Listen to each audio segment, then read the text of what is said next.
Why are we called Negroes? Why are we deaf, dumb, and blind? Why is everybody making progress, yet we seem to be lagging so far behind? Why are we mistreated? Why are we in this condition? Stripped of our name, our language, our culture, our God, and our religion. Here in America, all of our religious training has been gotten by the preacher. He has told us of a heaven way up in the sky that we can't enjoy now, but rather after we die.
And we are live.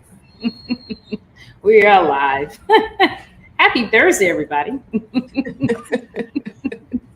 Greetings. Welcome, everyone, to Thursday Night Talks.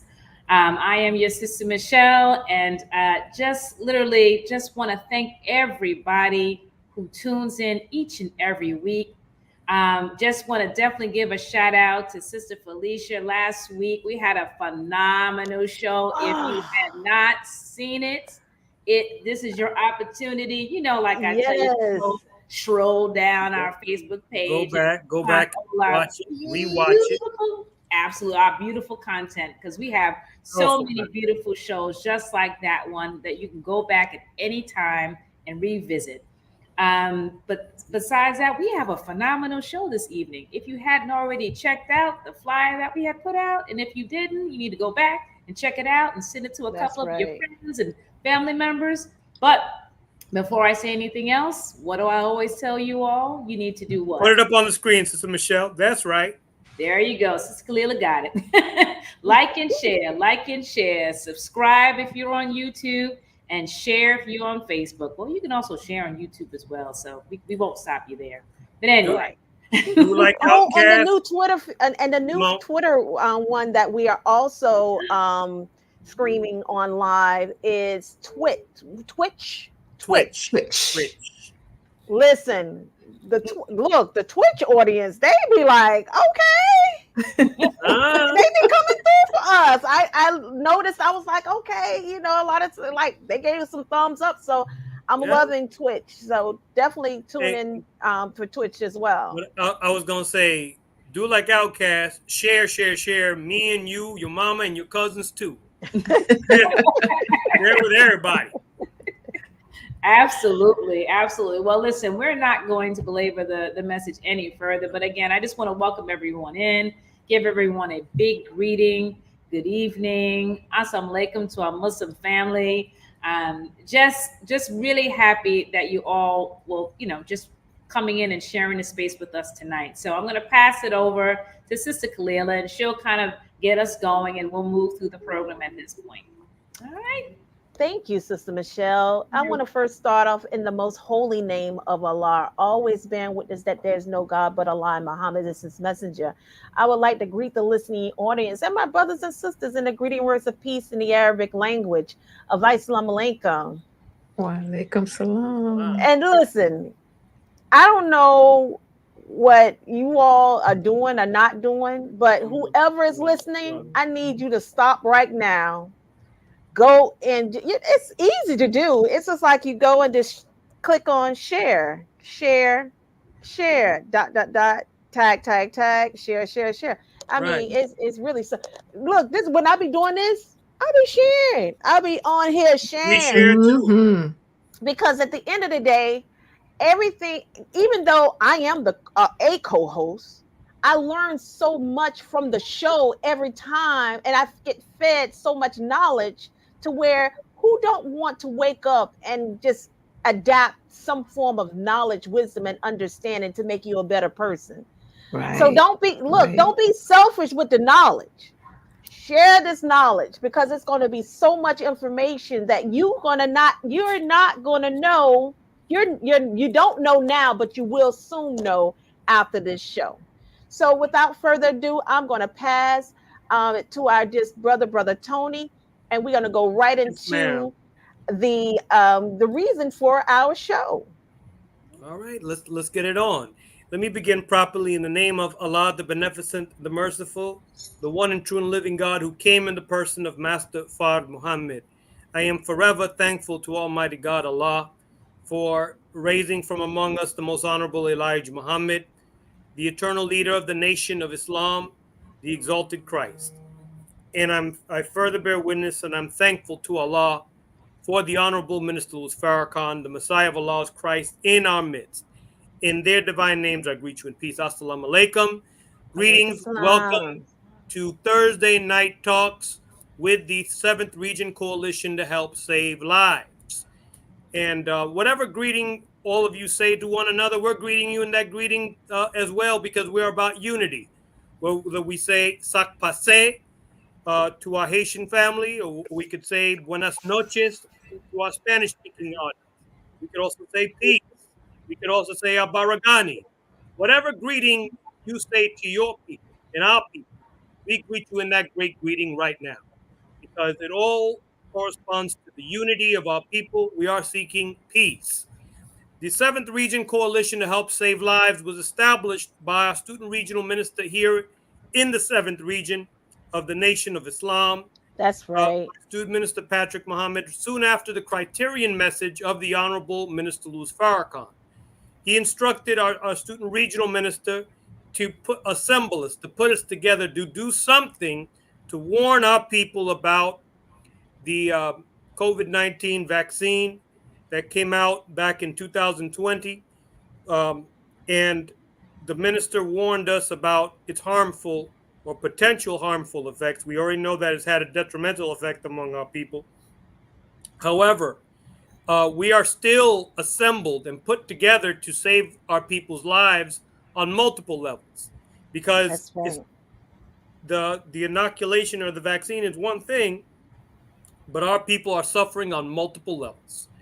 So the scripture doesn't say that we are suffering because of the lack of food or the lack of shelter or anything of that nature. It's because of the lack of knowledge. So here tonight, we're going to be focusing on how we can build unity through the spreading of knowledge. That's right. Knowledge is when you take information and you put it into practical use.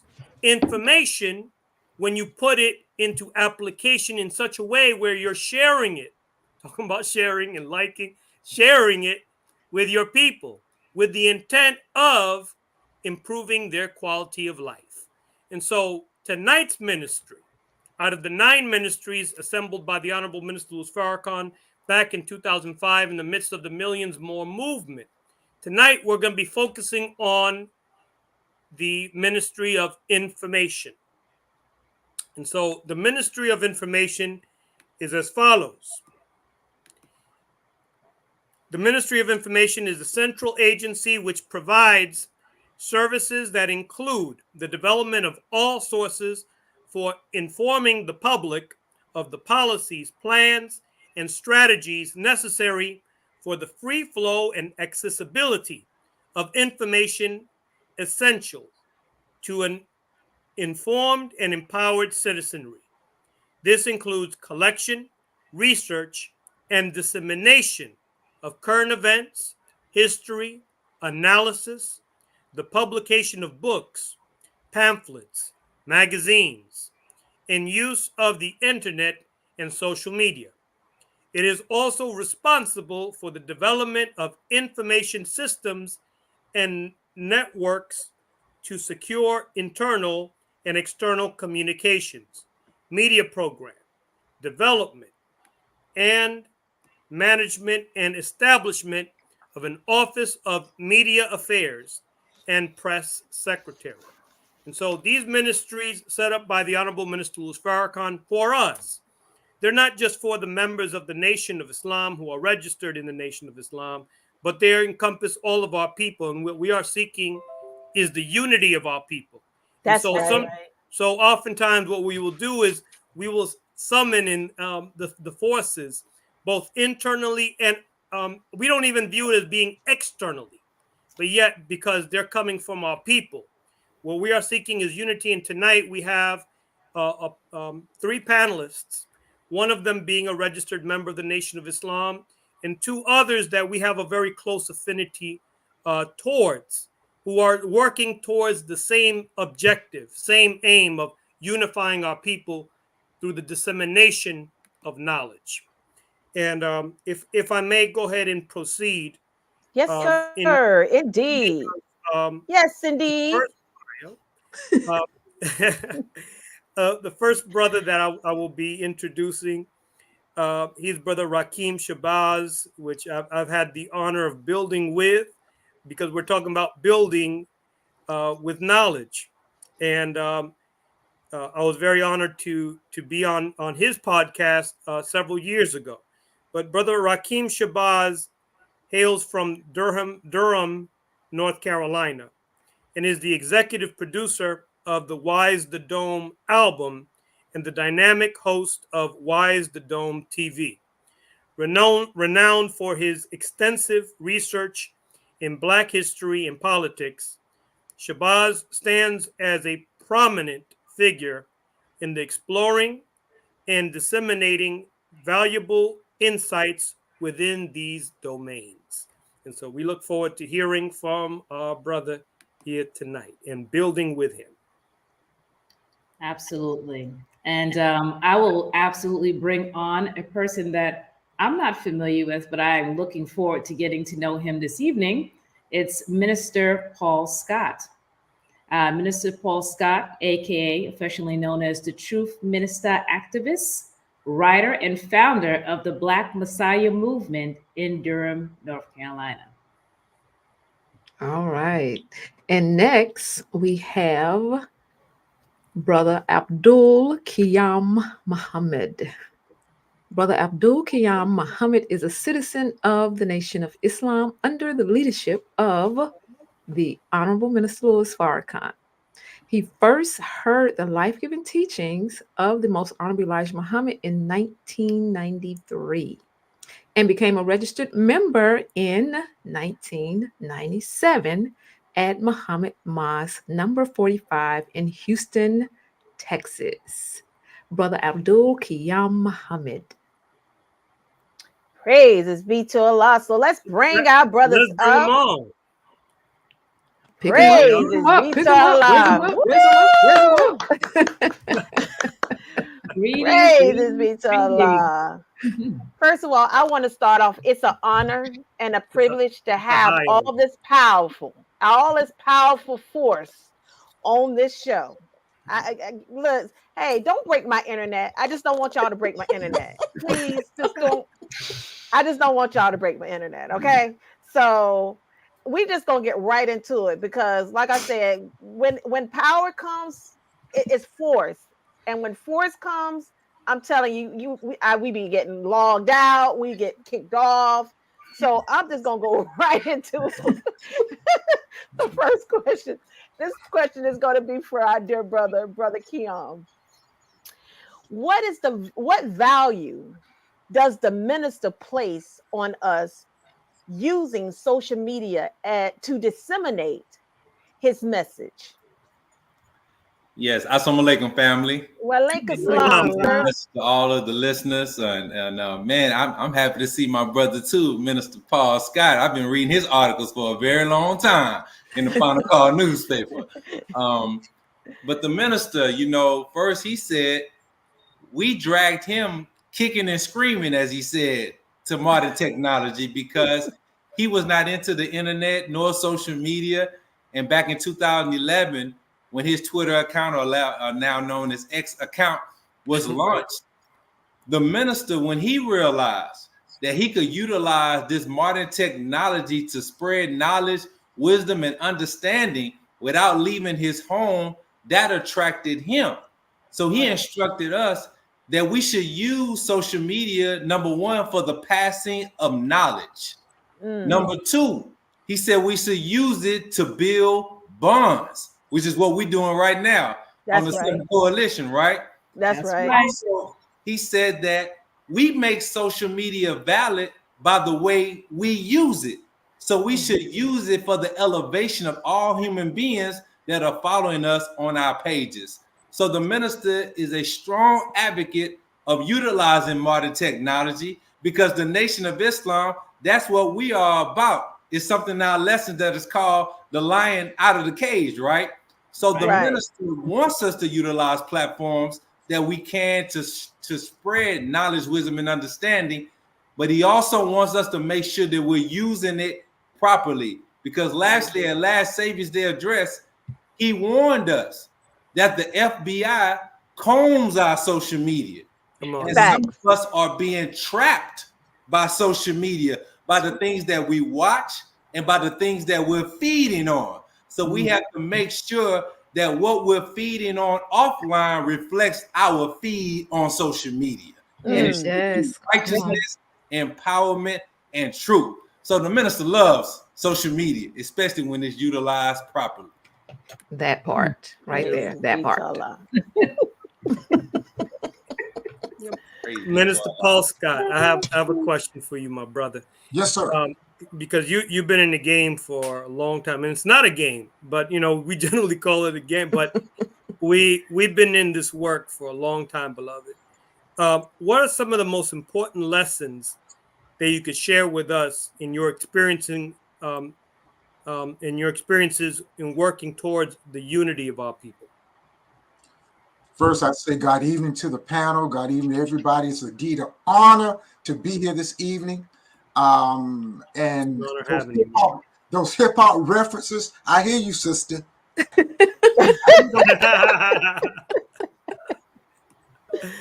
Brother Tony, we go back many years. Always been a stand-up brother, and honored to be on the panel with everybody. But as far as your question, the lessons I've learned, one of the things we say in the Black Messiah movement is stop waiting for a savior and be one. Come on. You gonna start off like that? What? So, not saying that we are the savior, but stop waiting on somebody else to do what you can do for yourself. Come on. Everybody's waiting for something to happen. People are waiting for some white man to come out the sky, out the clouds. People are waiting for Malcolm to come back. People are waiting for Martin to come back. People are waiting for Marcus Garvey to come back. People are waiting for Tupac and Biggie to come back. They're not coming back. So the most important lesson I've learned in my almost 57 years that the Most High has blessed me to be on this planet, stop waiting for a savior and be one. Start in your own community where you are. We practice something called panhoodism. Panhoodism. That is, and I wrote about that in the Final Call. Shout out to the Final Call. Shout out to March 34. I wrote about that in the Final Call a couple of years ago. Panhoodism.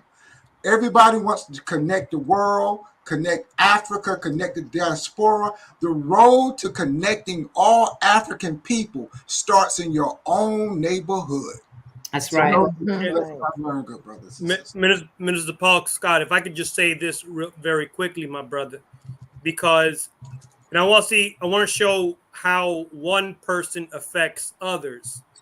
We don't know who we're affecting when we're doing writing or when we're doing platforms like this. But when you were writing for the Final Call, particularly in the 90s, beloved, you inspired my writing about hip hop and politics back in the early 2000s in working towards waking our people up. So it takes one to wake another one up. and to Praise call is that into our one to duty. And so I'm very grateful for you, my brother. Thank you, brother. Wow, powerful. Well, Brother Rakeem, I have a question about unity on those lines. But my question is, how can the dissemination of knowledge contribute to fostering unity within diverse communities? Absolutely. That's a great question. And first, I would like to say thank you, everybody, for allowing me to come on the platform. Thank you, Brother Tony Muhammad. Also, thank you and shout out to my brother, Minister Paul Scott. I'm inspired by him daily. That's somebody that I know and have worked with in the street, like in the physical. So I appreciate everything he does. He's definitely an inspiration as far as one of the reasons why I strive to do what I do. So the messenger even spoke about the war of Armageddon being the war of truthhood and falsehood, right? We can't foster our own unity on falsehood, on things that are not right and exact. So when it comes to teaching, I feel like we can all be galvanized by the truth. Here in the 5%, we say the power is the truth. You know what I mean? And so that truth stands alone. And what did Jesus say? That, you know, the truth shall set you free. And so it's not always going to be an easy process. It's not always going to be a process that looks beautiful on the outside, but it's just like any other process. Love, hella right, what you go through, right, will produce something beautiful. But the hardship that we have in the meantime is what creates that strength, that unity, that we are able to get through this together. There are people and agents of misinformation all around YouTube and all around social media. And Brother Abdul, he mentioned the fact that the minister talked about the FBI, you know, being on there. And so some of these agents of misinformation look like us, unfortunately. That's right. Right. And I've seen it with my own eyes how some people can fall victim to miseducation, you know, following somebody who is only in it for monetary gain. I feel like whenever we are intentional, whenever we are sincere, and whenever we do things for a love of Black people, for a love of oppressed communities, for wanting to see imperialism fall, for wanting to see the destruction of an unrighteous civilization and the creation of a new civilization. All of that sounds beautiful, but we got to have hard talks. We got to have talks that might not be you know how we are as a people. Sometimes we can get heated, you know what I mean? Right. But as long as we maintain that respect, as long as we maintain that love for each other, I feel like the more we teach the truth, the more people see our sincerity, regardless to anybody's theology or way of life. Most Honorable Elijah Muhammad said that our unity was like is more powerful than an atom bomb. He didn't say just the Nation of Islam's unity is more. Right. He That's said right. our unity. That's right. And so that's what I strive to do with everything that I do. So I definitely feel like being able to stand on your square, teach the truth, you know, eventually once we have these hard conversations, those conversations become a little bit easier, and then we begin to strategize, you know what I'm saying? And so that's how indeed. So that's how I see it. As long as we continue to speak the truth, be sincere about it, the people will understand. They'll come together. Indeed, most definitely. That's right. On that note, just building off of what you just said, Brother Rakeem, Brother Abdul Qiyam, how can, on that same spirit, my brother, how can different social media platforms highlight diverse voices and perspectives, ensuring that knowledge is shared inclusively to promote unity? You know, I think that this, I know, the 7 Coalition is a great example of that, where you're inviting voices outside the Nation of Islam to freely express themselves. Mhm. But you know, the Most Honorable Elijah Muhammad in the Muslim program states that we want freedom. We want a full and complete freedom. Come So on. like Brother Rakeem said, when you're living and based upon truth and representing truth, then we're not to practice what the enemy does, which is suppress the freedom of the people to express That's themselves. right. So thus, if we practice that with every platform that we have, if we do as our brother Rakeem said from the Most Honorable Elijah Muhammad, don't take it as just your platform, but it's a platform that you're serving for the people. And when you have the people in mind, it now becomes something that's beyond vanity, self-aggrandizement, and it's not self-serving. So that's how your platform becomes bigger, by you using it to serve the people. That's why we know of a Brother Rakeem or a Brother Minister Paul, is because they're utilizing their platform to serve others and not just themselves. So the more we are selfless, the more we will be more empowered with these platforms. See, one of the things we're watching with the enemy, they're exalting certain people and they're feeding certain conversations to put other people down. So the minute platforms start rising and getting strong, all of a sudden they start pitting one against the other. That's the way of the enemy. That's right. All of a sudden now we see a lot of beef going on with some of our so-called top podcasters. But if we continue to display what we're doing here, freely have healthy conversations, allow people to express truth, righteousness, and give ideas without feeling suppressed and not feeling like we have to put somebody down, then the more we do this, the more we will empower not just the enemy's platforms, but the more we will have the idea to build our own independent platforms. That's right. Back those with those resources. That way, when they keep taking down a Brother Rakeem or blocking the writings of a Minister Paul, they always know they got their own platform that they can go to outside of the enemy's platform. That's right. I'm going to say this, beloved. We will not progress if we continue to have platforms that look like the black version of the Jerry Springer show. Right. That ain't going to happen.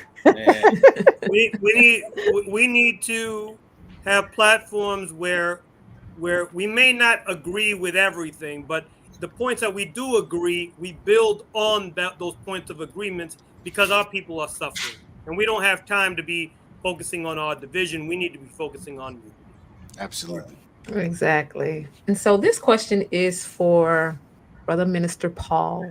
What challenges and barriers exist in the pursuit of building unity through the spread of knowledge, and how can they be overcome?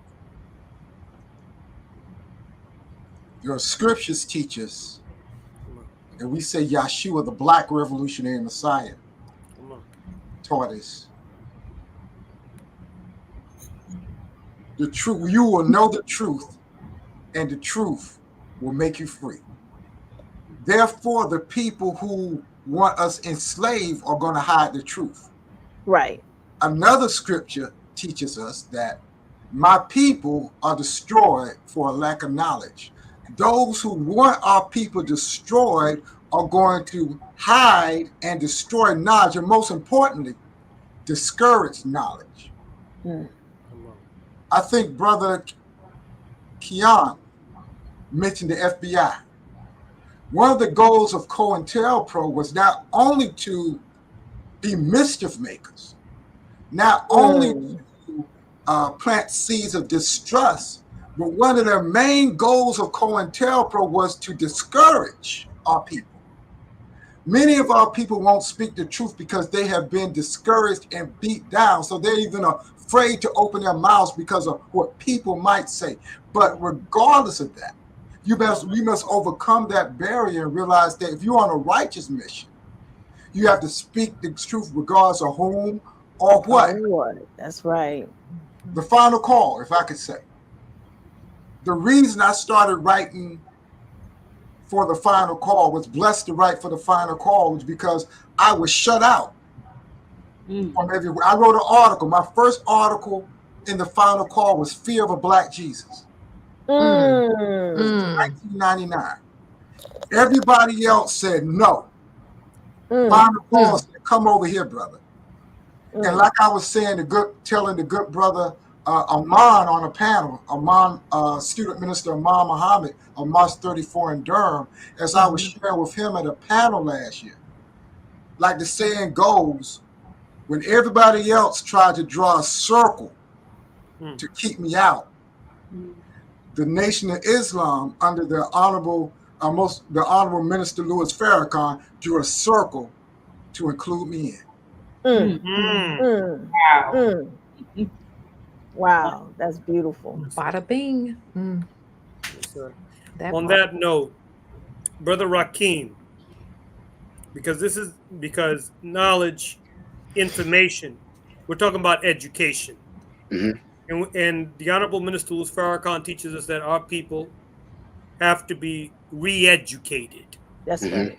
In what ways does education play a crucial role in bridging gaps and promoting understanding among people with different backgrounds?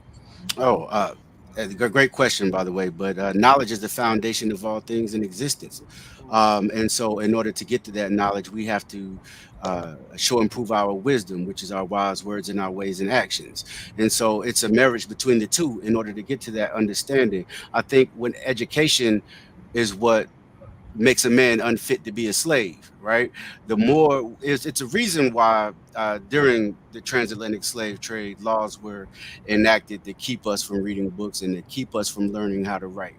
Once you begin to educate yourself and you begin to want better for yourself, and then you begin to understand, hey, something ain't right in this world. Why when I look out outside my window, or why when I'm riding down the street, I'm seeing so much poverty, I'm seeing so much like crime. What is causing this crime? Are we just inherently violent, or is these conditions imposed upon us, right? These are the questions you begin to ask yourself. It's easy whenever you don't have the vernacular or knowledge to blame yourself, right? And to blame your people. We see a lot of people who make a good living off of blaming black people for their own oppression. Right. And so the more we begin to learn, the more we begin to understand the roots of why we are in the position in which we are in. This is why you got people like DeSantis in Florida who are, doing everything they can to keep any type of black history from being taught in the schools. But then you have obviously the Nation of Islam. I saw an article the other day about how the black church in Florida is stepping up to teach black history within the churches. You have brothers and sisters who are teaching on the street, without a camera, without anything. You have brothers and sisters who are teaching through podcasts. Whenever I look at platforms like this and other platforms that are doing the work of educating our people, when you think about in the beginning, around our time of emancipation, you had newspapers like the North Star that came to be. You had I believe, I'm not sure, but I believe Prophet Noble Drew Ali had a newspaper with the Moorish Science Temple. Marcus Garvey had the Negro World. W.E.B. Du Bois wrote for the Crisis. You had Muhammad Speaks. You had the Washington Bee. You had black newspapers all around the country that were even Ida B. Wells. Think about where the issue of lynching back then, if it wasn't for Ida B. Wells being able to write about this in the newspaper and spread that type of education to our people, it would still be, it would take a lot longer for that institution of lynching to be eradicated. And it's not even fully eradicated to this day, but you know what I'm saying? That's right. And so I feel like we have to use our platforms. We have to, not just our platforms, whenever we meet young brothers in the street, whenever we meet young brothers and sisters who are our neighbors. And that's something that I learned from Minister Paul Scott. Anywhere you go, it's time to teach, right? And And so I just feel like the more we learn, the more we begin to ask questions about what is the root of our oppression, what is the root of our condition. And these, when you start asking these questions, then people start organizing. Then people start understanding that they are unfit to be slaves. Then they start blaming themselves for their own oppression. And then we, come to the realization that we got work to do. That's right. Praise be to Allah. So on that note, Brother Kiyam, can you share how your current work with the 3 installments of the sayings of the Honorable Minister Louis Farrakhan and the 3 installments of the Twitter sayings of the Honorable Minister Louis Farrakhan and your work with NFA Studios is building bridges between various communities? All praises due to Allah. Brother Akeem got me fired up over here because he reminded me, in Message to the Black Man, the most honorable Elijah Muhammad lift words from a Mr. Henry Berry, who was on the House floor of the Virginia delegates. Come on. This is in government. And Mr. Berry said, quote, on the House floor, that we have cut off every avenue possible. Yes. By which light could enter the slave's mind. Yes. That's right. So it's been U.S. government policy that any avenue by which light could enter the mind of the slave, their job has been and policy has been to cut it off. They do not want light nor truth to reach the slave's mind. So when you have become a portal or an avenue by which light is entering the minds of our people, you become a direct threat to the enemy. Come on. That's right. This is why the Honorable Minister Louis Farrakhan is so feared, because for now almost 69 years, unafraid to speak the truth. And he is an avenue, or the avenue by which light is always entering our mind. That's right. So when you're talking about the teachings 2.0, now the minister, those of you all that's ever seen him utilizing social media, it's the highest level of dignity, level of foolishness. He's not taking selfies showing us what he's eating for that night. But it's all about the transmission of light, knowledge, wisdom, revelation to raise the users of social media 1 degree higher. So when the minister found out that he can answer the people's questions, Brother Minister Paul, the minister got excited. He said, brother, you mean to tell me somebody in Africa could ask me a question and I can respond to them from the palace and they'll get it? I said, yes. When he found out that social media could be an extension of his resurrection work and mission, he got extremely excited. So then, over the last years, since 2011, the ministers answered over 5,000 of the people's questions with truth, with light, with power, with wisdom.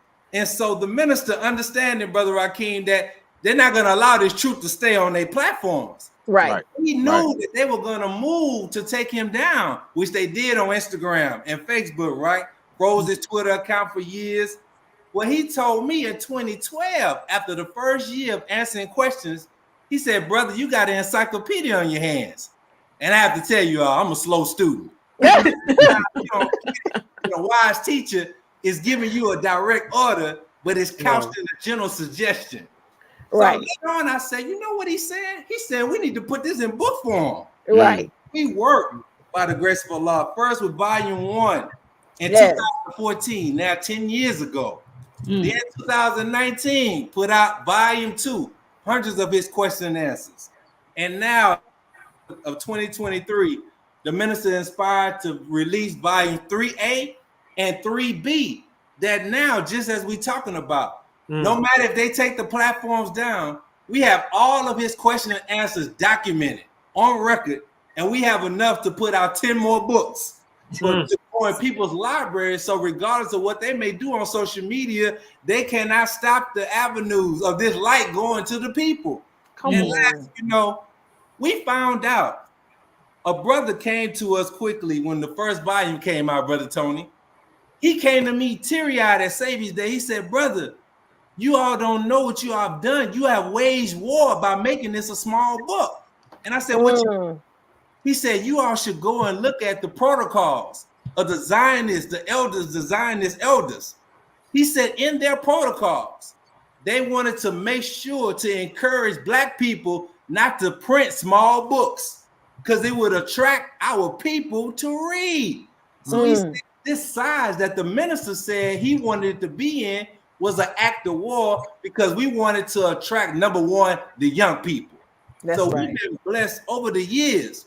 Tens of thousands of these copies have been put into the hands, particularly of young people in the streets, in the schools, and venues. So imagine when we at the bus stop on the corner with the final call, Minister Scott, we give this book to the young people. And as soon as we give it to them, they immediately start opening it up and reading it because it's easily digestible and relatable. So the Honorable Minister Louis Farrakhan has done one of the greatest of things with social media. He has given light. Now it's documented in book form, and we can add it to Brother Rakeen's 10,000 books he got behind him. That's right. That's right. That's right. Praise be to Allah. Brother Abdul Qiyam, is someone that's present here? Doesn't he have a question in the recent book that was published? You know, brother, that's a good question. You know, in volume 3A, on page there you go. 183 to 184, Lord. there's a question that reads, "My name is Paul Scott, aka Paul, Let's go. Brother Paul. I have written several articles that have been blessed by you to get my articles printed in the final call about my perspective on hip hop. I just wanted to know, what have you thought about my columns?" And the minister responded to him, and the minister said, "What? "If I didn't like your column, you would not be in the final call."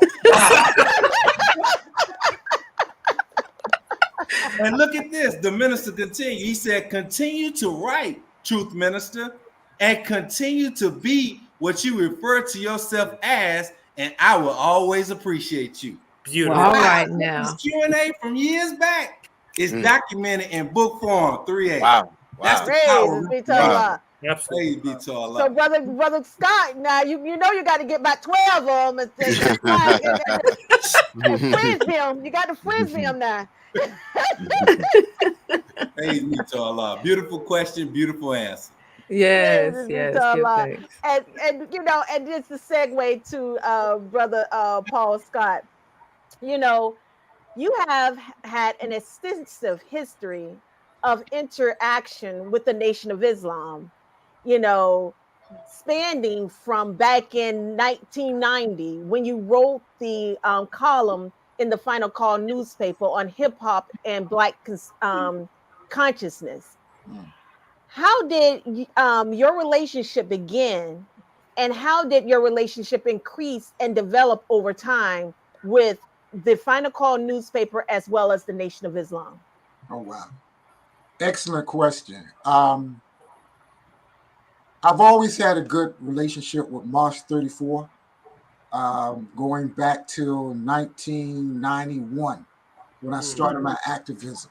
I always had a good relationship with them. They never hesitated to support me, whatever I was doing. So we're like family. That's how it really started with the Nation of Islam. There was a brother, or is a brother in the area, Brother Preston. He used to have a cable show, and he would show Minister Farrakhan every Wednesday night, every Friday night. And I found myself watching. So that was part of it as well. Helped my mental development. The first time I was honored to be in the Final Call, I think it was 96 and 97.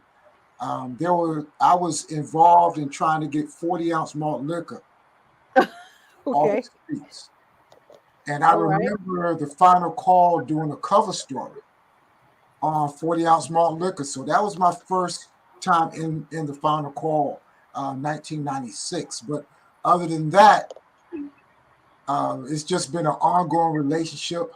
I don't write as much as I used to, because people ask me, "Well, brother, when are you going to send something to the Final Call?" I got a rule. Only my best I'm sending to the Final Call. Come on. Come on. He just read what the minister tweeted. You think I'm going to send some junk?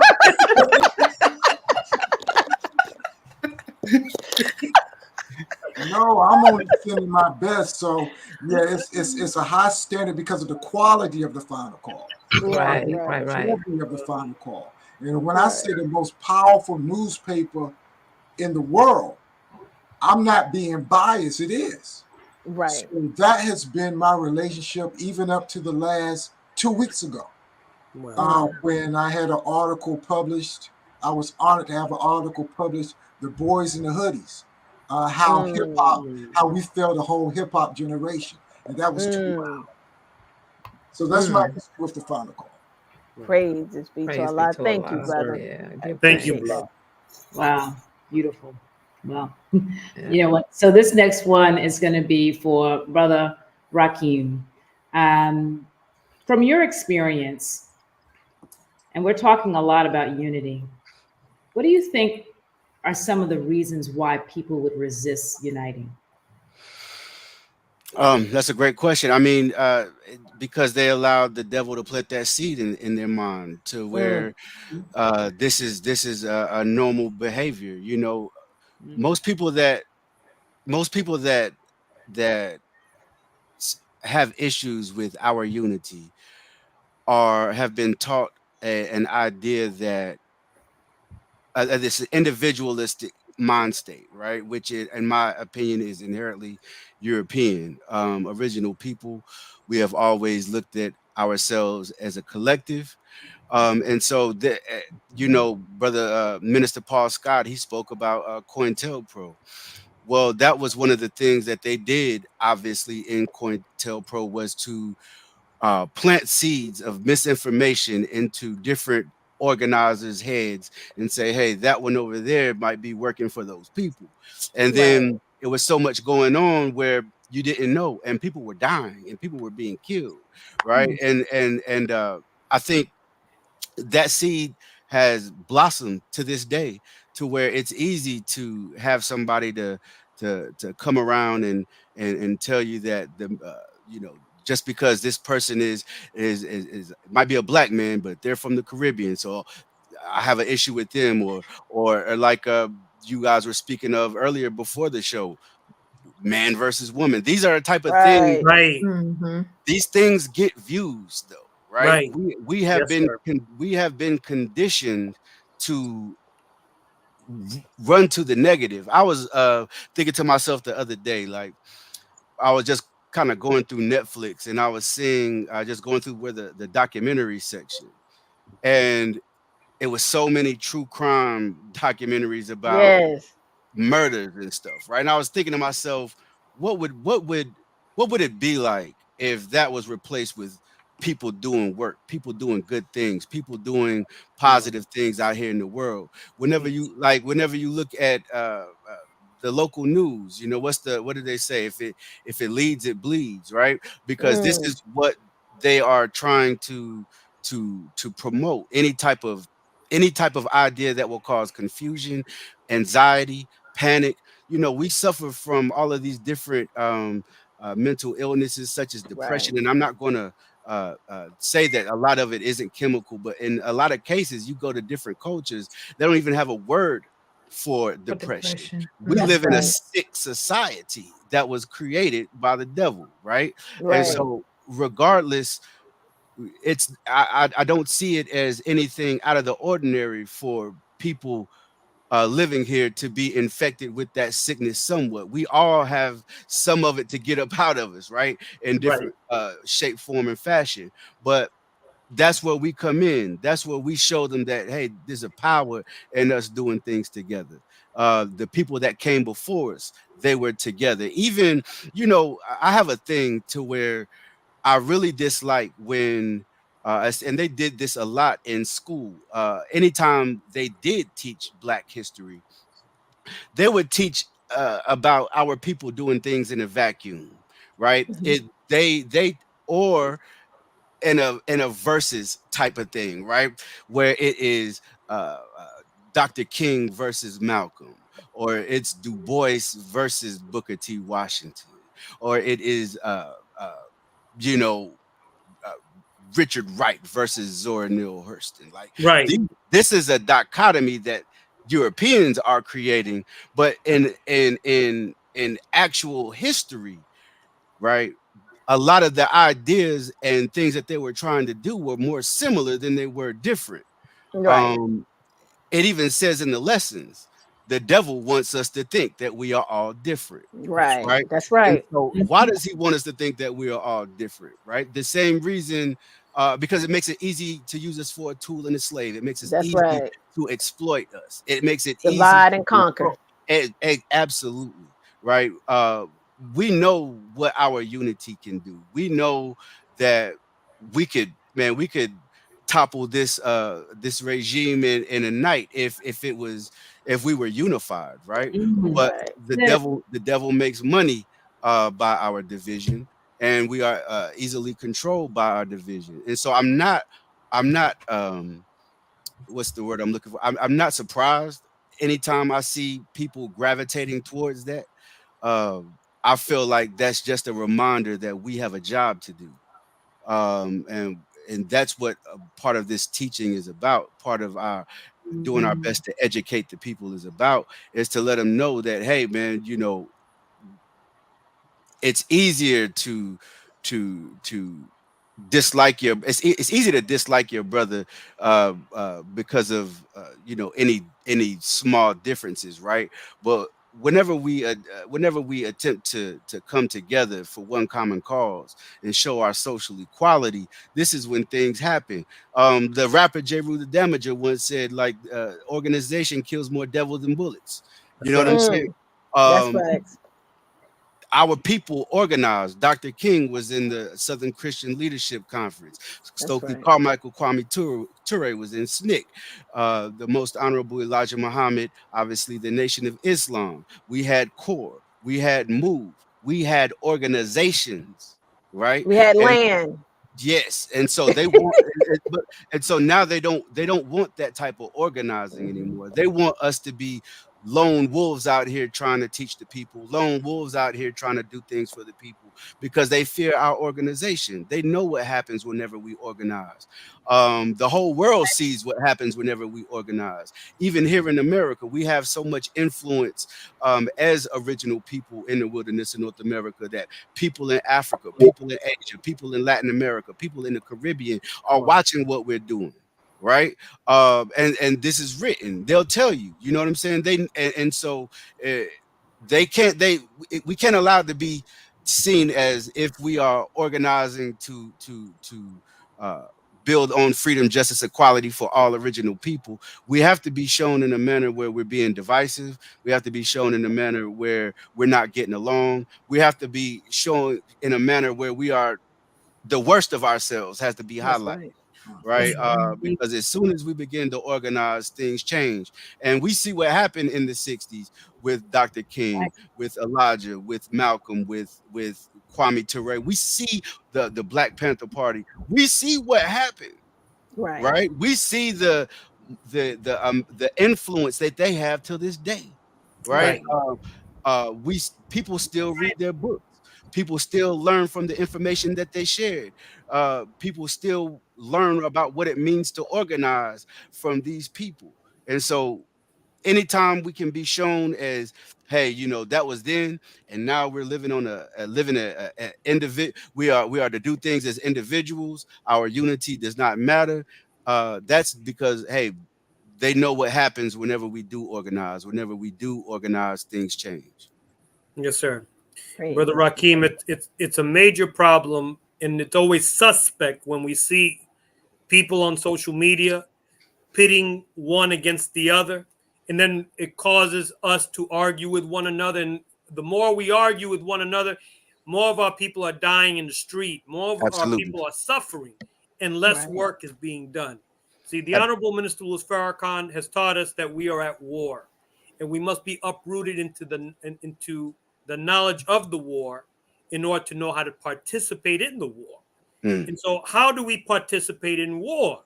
We must guide our people with right knowledge and with right guidance.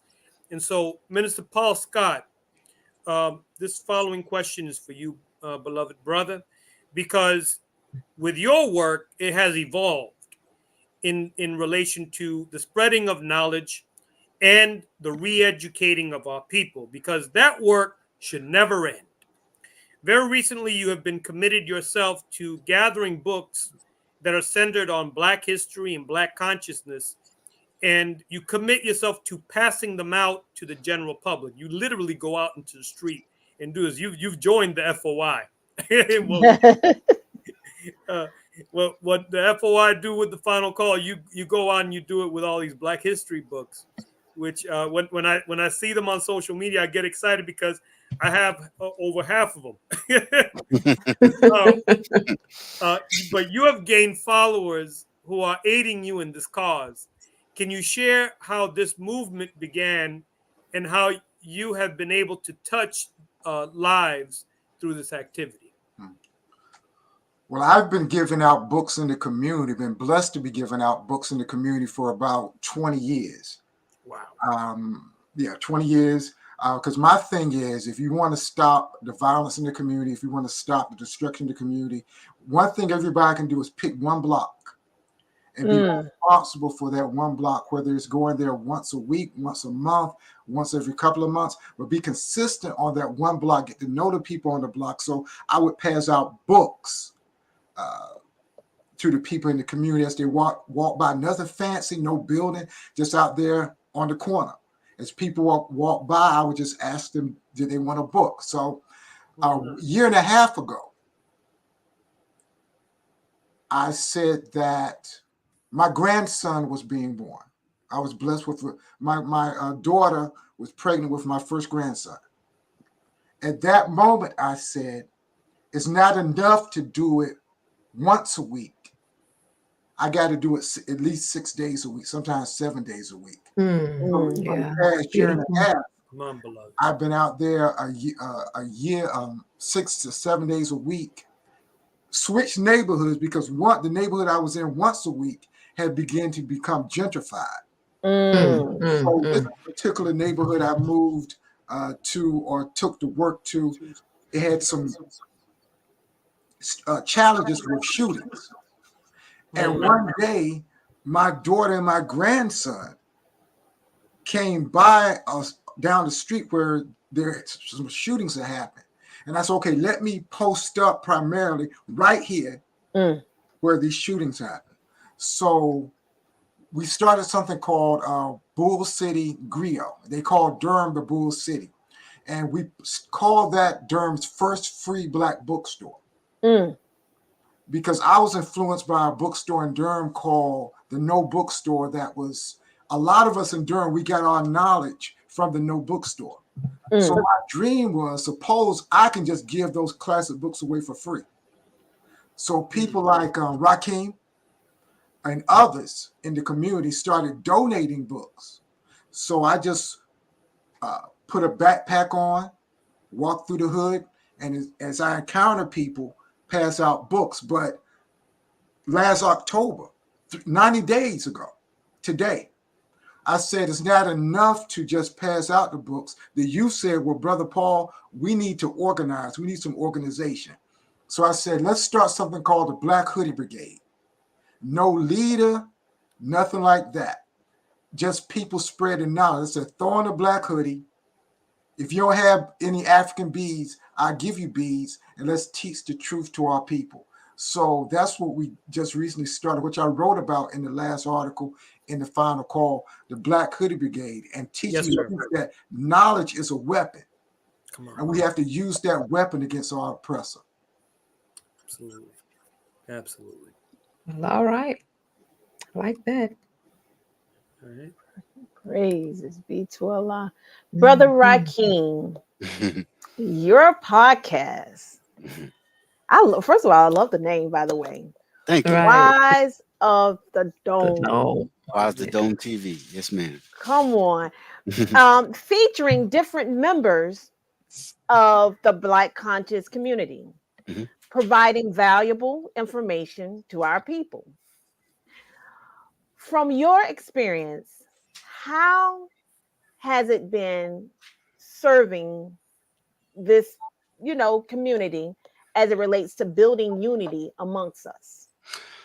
Oh, wow, that's a powerful question. I think you know, it's an honor for one, just to be able to be in a position to do so.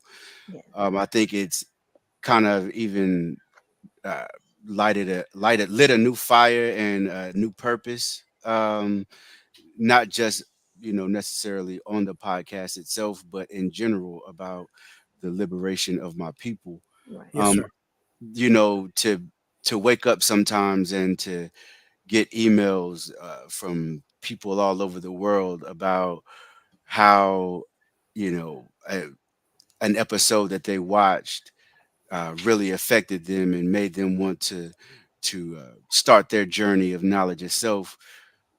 It's an extremely humbling feeling, and it gives me the feeling as if I am on the right path and doing what I am supposed to be doing. Brother Truth Minister Paul Scott mentioned the No Bookstore. Um, and that bookstore is one of the reasons why I am who I am to this day.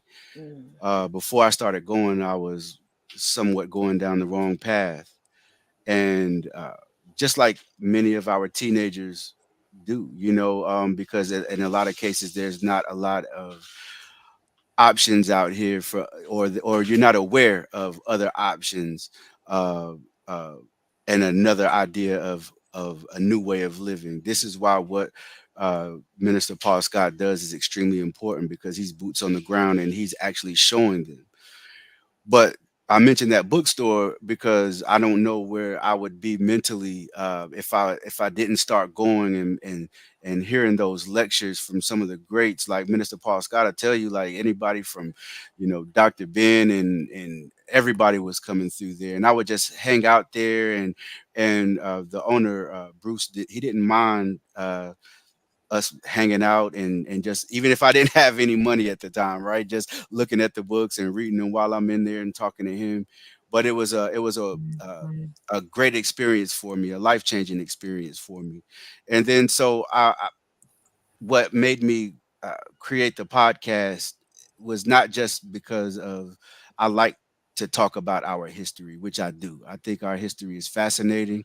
I think our history is beautiful.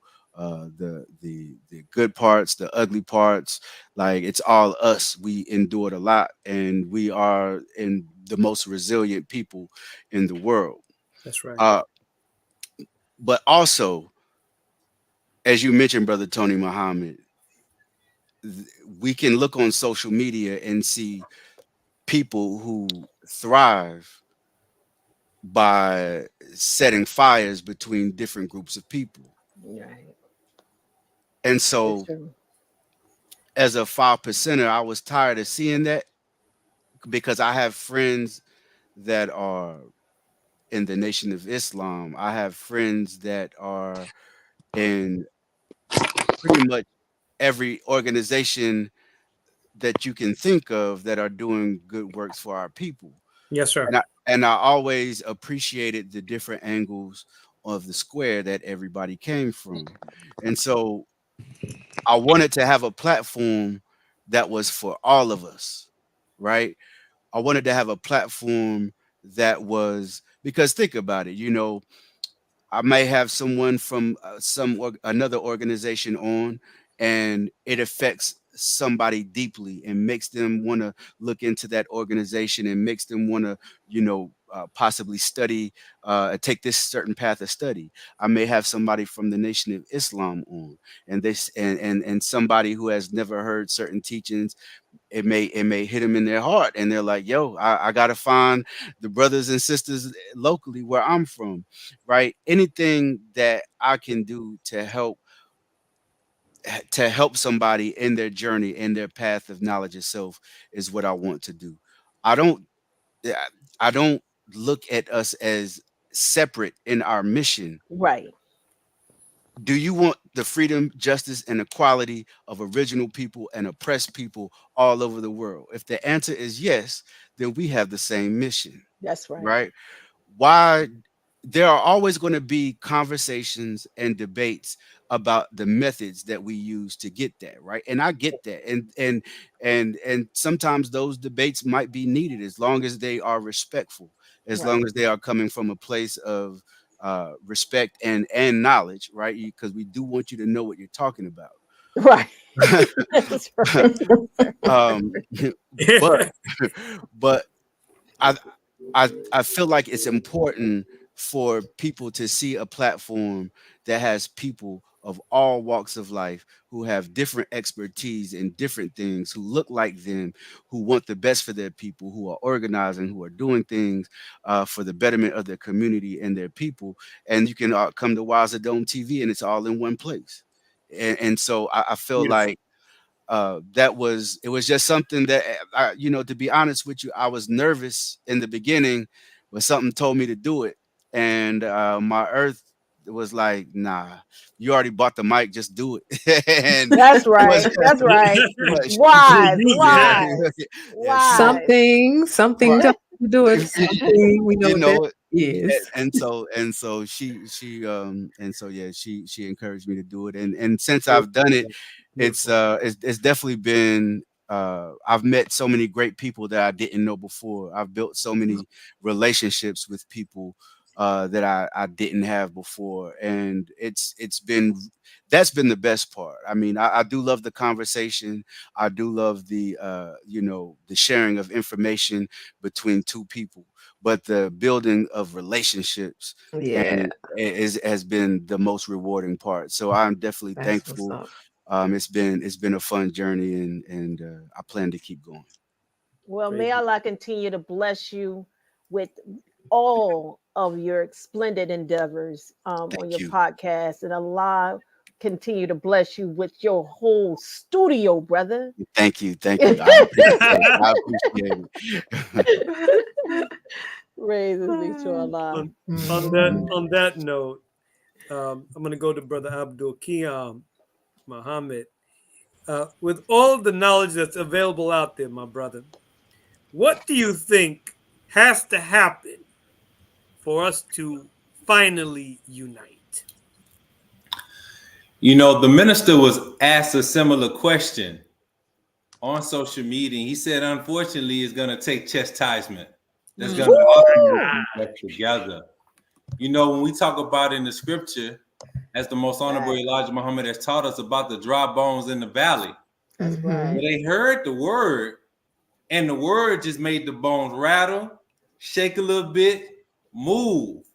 But it was the winds that began to blow on those bones that ultimately made them stand up as an exceedingly great army. So the more the enemy blows these winds on us, the more we will continue to realize unity is the only option. Some people I see posts on social media, they said, you don't know about being strong until being strong is your only option.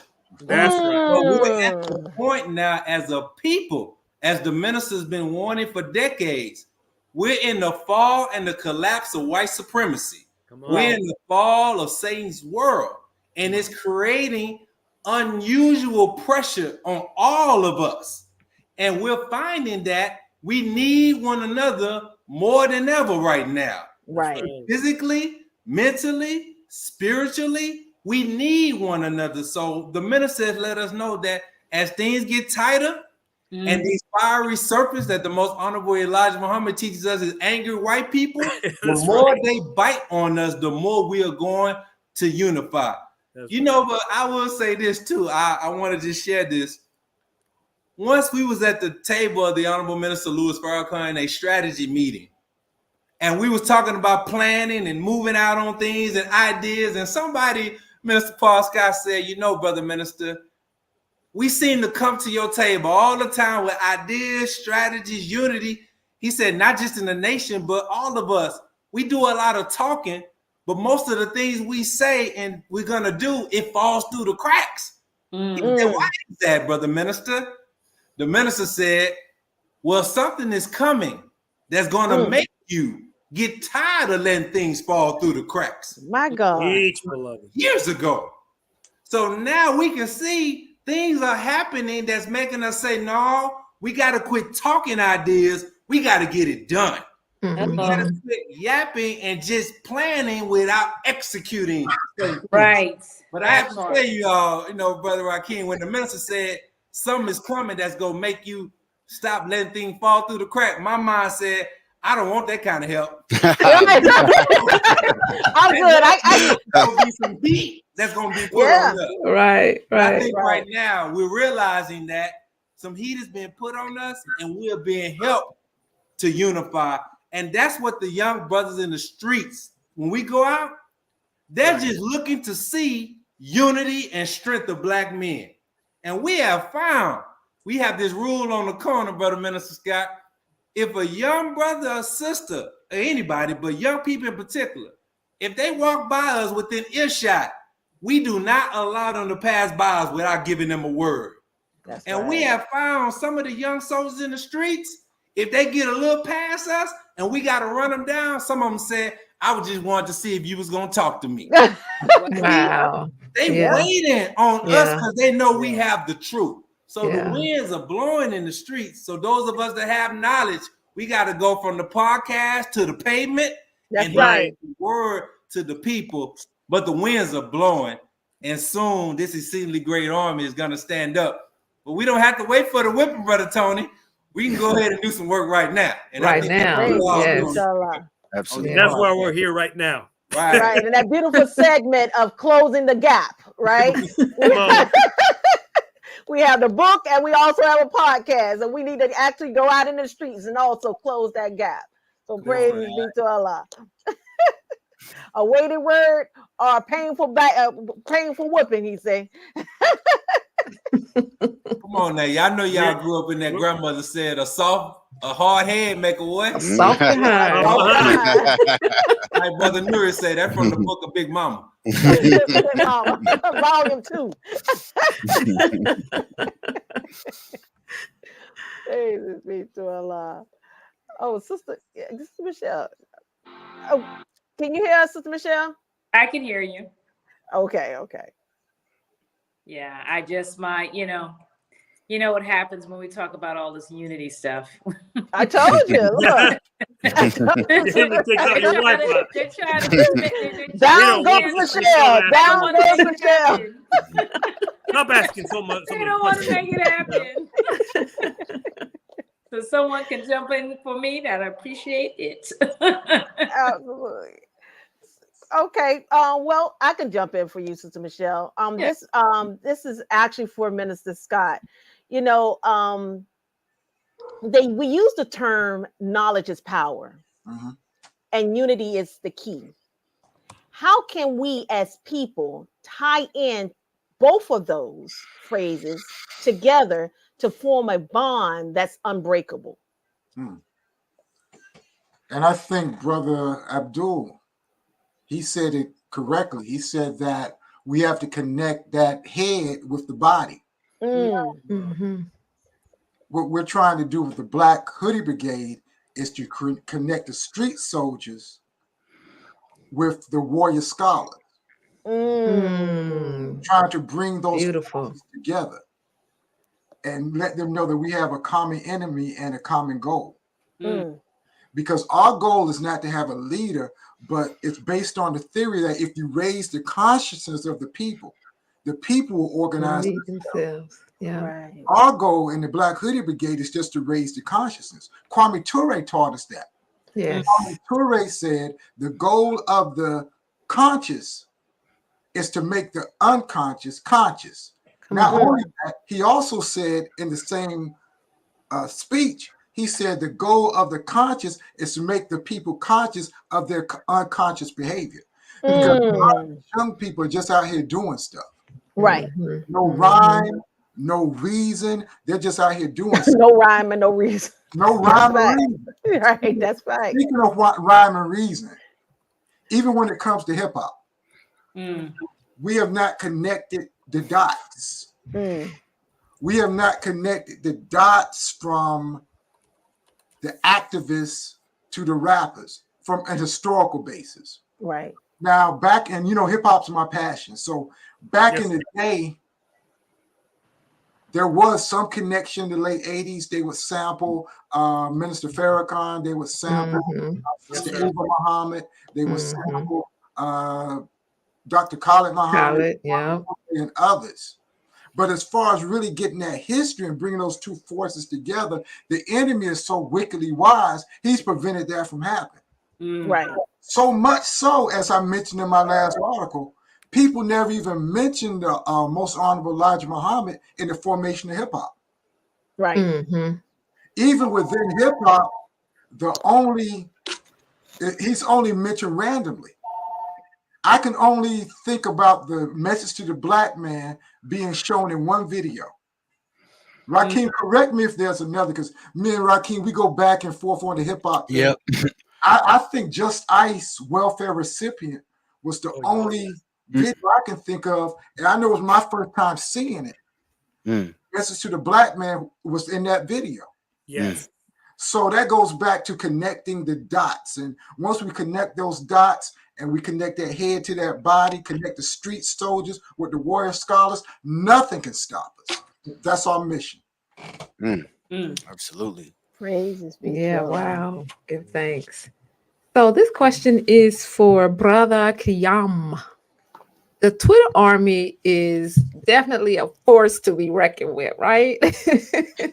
And it consists of a lot of young people. How can the adults, older adults, close the gap as it relates to feeding the adolescents important information that can help save their lives?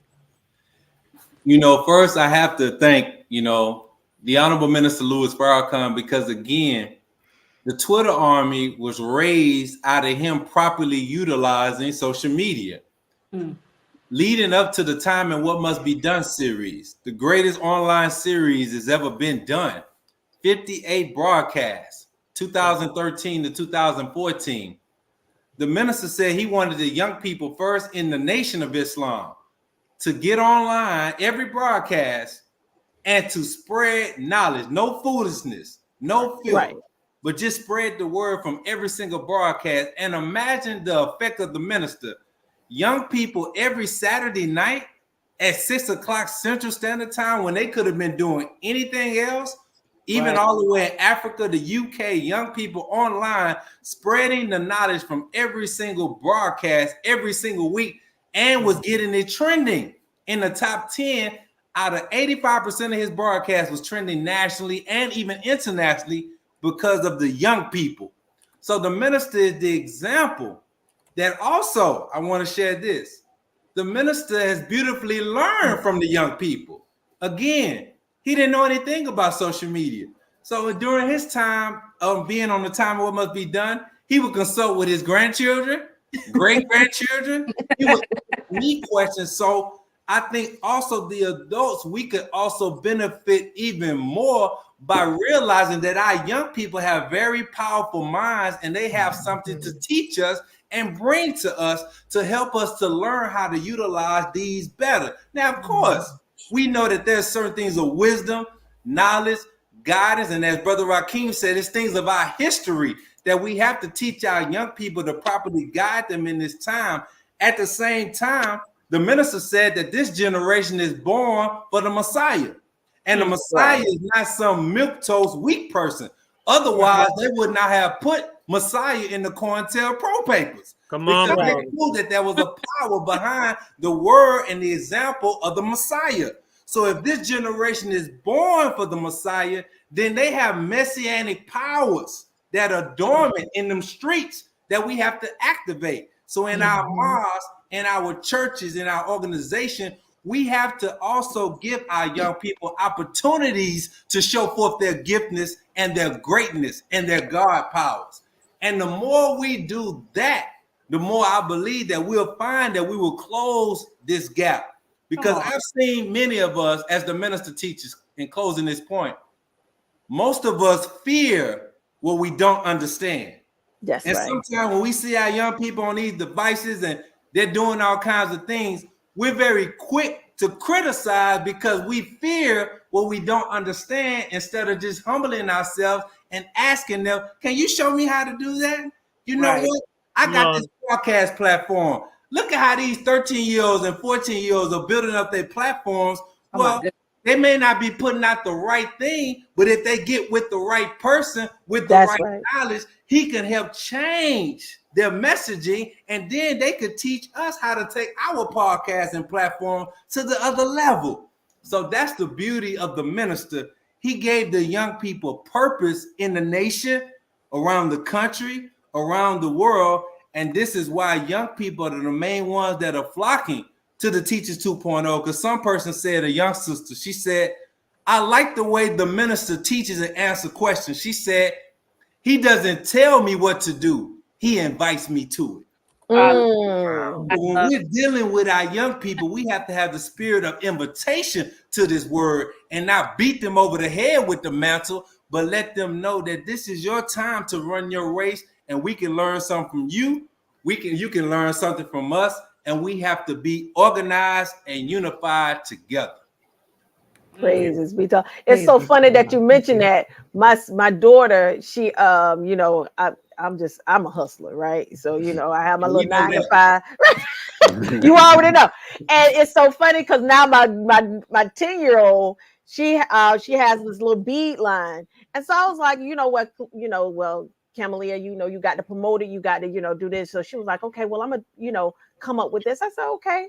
I said, you need any help? She said, no, because you know, normally the young children, they ain't gonna ask for the help. They'll normally say, no, I got it, you know. I got it. Right. Yeah. You know, so when she came up with it, she showed me, I said, oh, that's fine, Cam, that's fine. But can I show you another technique? So she was like, okay. So I showed her the technique. And she said, well, Mom, that's your that's your logo. I said, yes, my logo. Somebody made it for me. And so she was like, oh, okay. So within hours, she came up and said, this is my logo. Made it by hand. I was like, see? You know what I'm saying? So the thing is though, now I said, well, I'm going out to the market next week to you know, to sell my product. She was like, hold on, I got practice on Saturday. I said, well, she was like, well, I ain't going to practice, I'm going to sell my product. I said, hold on. He's like, no, they can wait. I'm going to sell my product. I'm gonna, you know. But the thing is, like you say, when you have a person, you know, when you have little children that can see your good works, they don't mind walking in that good works and building on that good works and making your works look like child's play compared to their mind doing it so easily and so effortlessly, you know, that it's like it takes nothing but seconds versus me saying, okay, well, I'm going to take this person, I've got to pay this person by hand. Sister Felicia can bear me witness. She was like, Auntie Felicia, you see my logo? I was like, oh, yeah, that's nice. She bad. Yep. So I just think a lot, you know, and I share those same sentiments, Brother Keon. You are absolutely right. If you only have to show them a little thing, drop a little seed, and they're gonna run with it. Mm-hmm. Yeah, and I wanted to say real quick that I know Mr. Paul will definitely appreciate this, and Brother Tony. Well, we all hip hop heads. Come on. Just a couple months ago, we was out with the Final Call. Young brother passed by, pants sagging, got a white tee on. He had his headphones on, and so we stopped him. How you doing, brother? And this is the question that we always ask them every time. Have you found what you born to do in life? Come on, that like, part. That's asking me something like that. You born to do something. That young brother, Mr. Paul, pulled out his phone. He said, man, I got flow. Hold on 1 second. He pulls out, he got his beat, his phone, he plays it. Brothers just start freestyling on the block for us. Wow. Flip of a dime. And I ain't just said, he got some bars and he was going. And he said, man, I appreciate y'all listening to me. He said, can I get that final? Let me get one of them papers. He said, nobody will never just listen to me, and I got skills. So the next month, came back. He remembered our names. He came and everything. He said, man, I want to appreciate you all listening to me. Because you all paid attention to me, man, I went to the studio. And I'm finna do something with it. So he said, thank you for asking me the question about purpose. And we've seen him again several times. So I'm telling you, man, it's in them That's what's already. up. It What? We is. just have to It Yes. is. use this knowledge that we had to pull it out them and let the God shine in them, man. So Yes. Mm. we gotta love these young Mm. people. Mm. Look, Minister Praise Paul God. Scott. Guess what? I'm a hip hop head too. You mentioned just Ah, Oh, there we I go. see it. I see it. just want to throw that in there. But Brother Rakeem, my next question to you, my brother. And many of us that strive to be conscious, we're into chess. Mm. And the pawn, according to many who study the game, is considered the soul of the game itself. Their uniqueness determines the attack and the defense, and based on their arrangement, depends entirely on the winning or the losing of the game. Information could be a defense to knock out falsehood's brain, or it could be an attack to water down the truth. What strategies are you using to guard and to protect the truth as well as disseminating truth? I think that I think that is to have to you keep learning, right? To never feel like your cup is full. Mhm. Come on. We are supposed to be forever students. We can't, it's easy to begin to get knowledge yourself and lose your humility. And Mm, we can't do that. We have to stay on this journey, stay on this path, and appreciate the fact that we're even on this path, because so many people before us, fell victim, right? And so we have to, Mhm. if we're doing this for sincere reasons, instead of attempting to be the smartest man on the plantation, then we understand that we that we right. we understand that we With the have this, apple. right, that this is a lifelong process, right? Right. And I, even in my own life, sometimes I have to call brother Paul, or I have to text brother Tony, or because it may be something that I don't understand about something that I think I know, right? But Mm, let me get another perspective on it.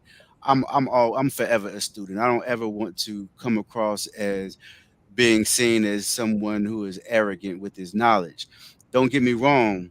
I know what I know, and my Come on. sword is sharp whenever it's time for it to be. But in Mhm. order for it to remain sharp, you have mm, to continue to read. You have to continue to study. You have to continue to build with your brothers and sisters. There's four Mhm. angles to the square. Somebody's going to see something differently than you, right? right. And if Yeah. we are engaging in conversation, if we are building to born a new idea, then we don't talk at each other. We share information. We share our knowledge with Mhm. each other. That's how understanding is born, right? And so I just feel like um I love the idea of the chessboard and the chess pieces, right?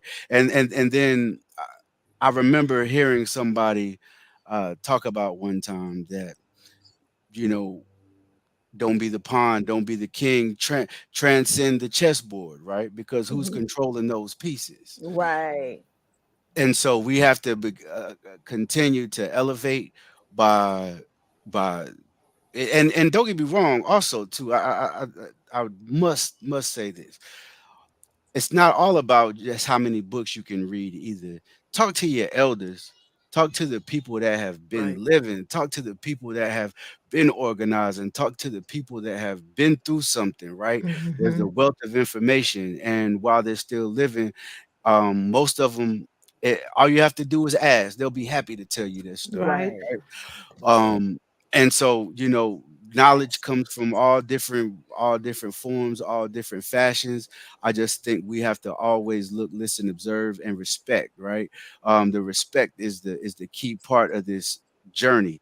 As long as you respect the path that you're on, you respect the people that you're striving to help liberate, because we're all in this together, right? Right. Mhm. We all can learn from each other. Whenever we continue with that mind state, I feel like our swords will always stay sharp, because we're always building with each other. Y'all know what Right. it's like in FOI classes. You know what I Right. mean?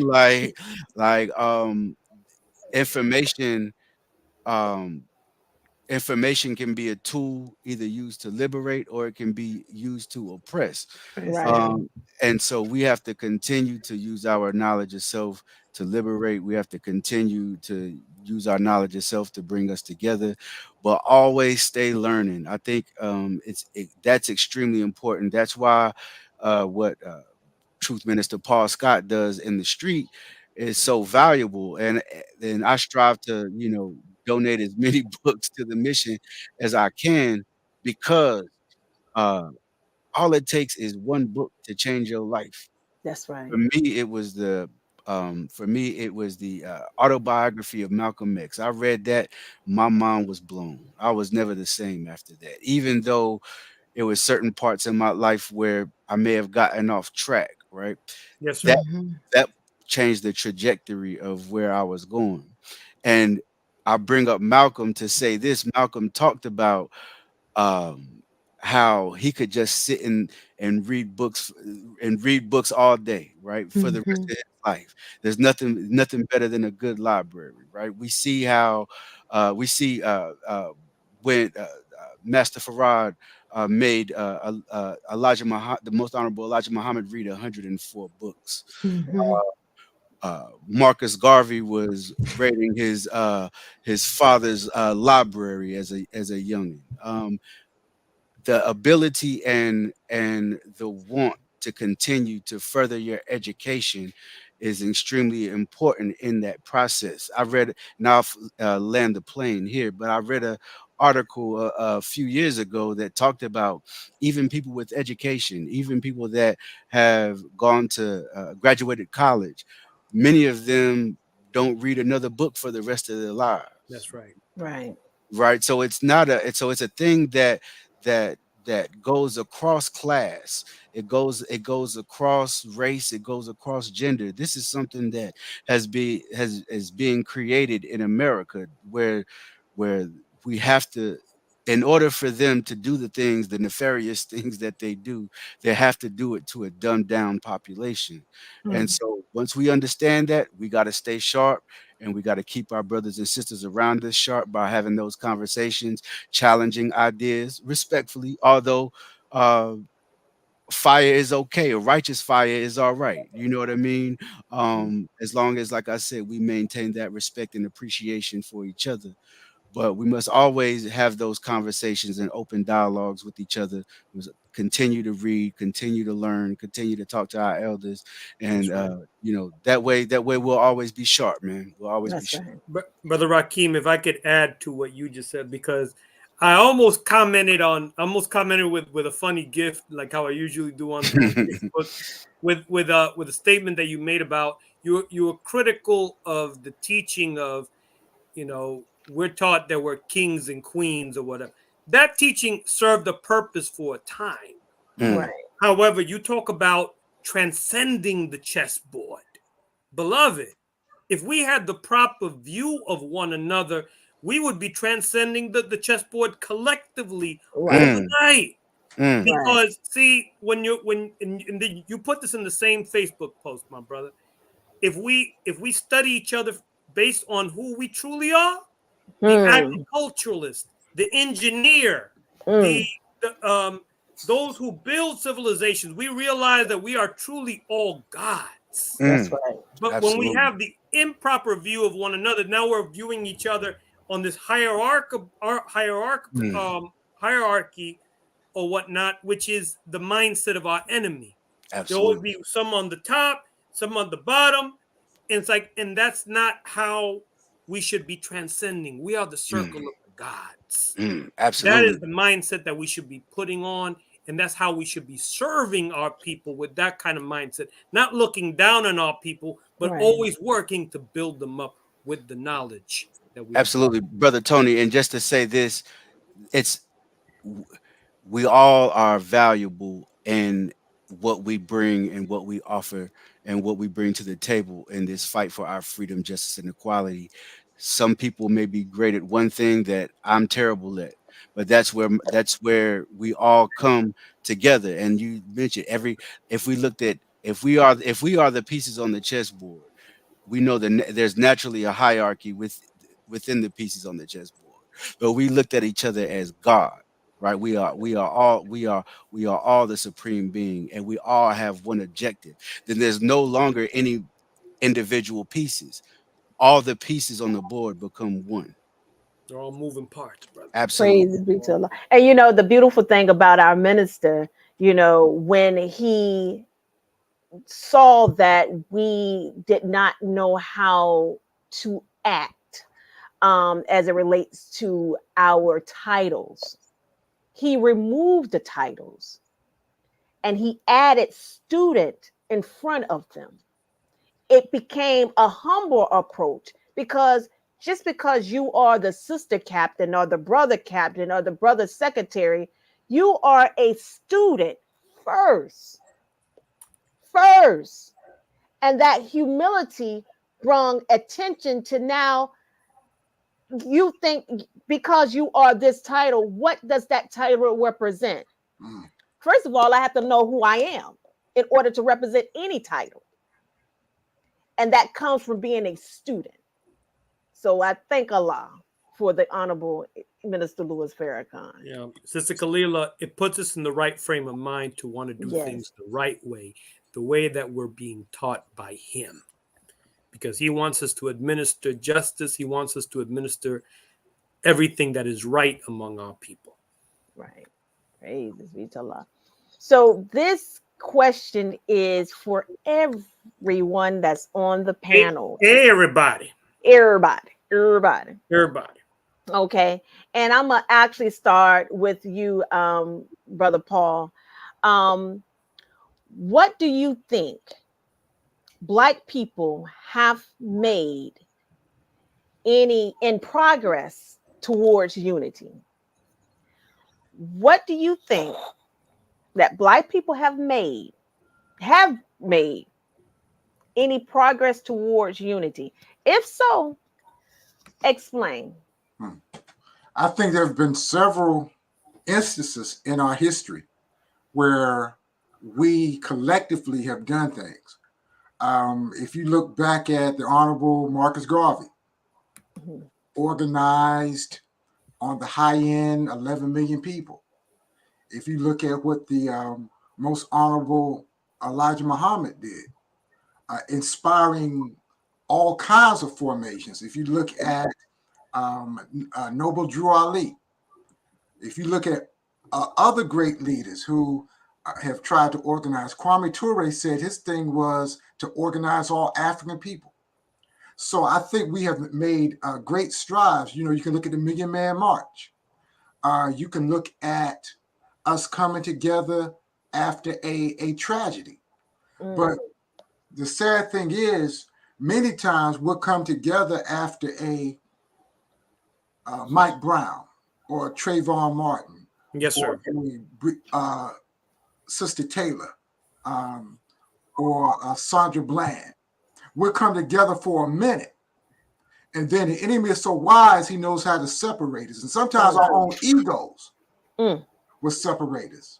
Right. So besides the movements that we've had in the past, in recent history, the enemy is so wise that he knows how to break us apart. And it doesn't always take COINTELPRO. I say it takes COIN ego as well to break us apart. So if we put the egos aside and say that we have a united purpose that's greater than ourselves, greater than our individual movements, that would make unity possible. Going back to hip hop, what happened to self-destruction? Classic. Yes, sir, Brother Tony. Yes, sir. There was a period in 1989 when the rappers took off their gold chains, 88, 89, and said, we're going to stop killing each other. We're all going to come together and call for an end to self-destruction, an end to the crack, an end to the guns, an end to the violence. Then what happened? NWA. And what y'all call NWA now, the National Willie Lynch Alliance. Yeah, God.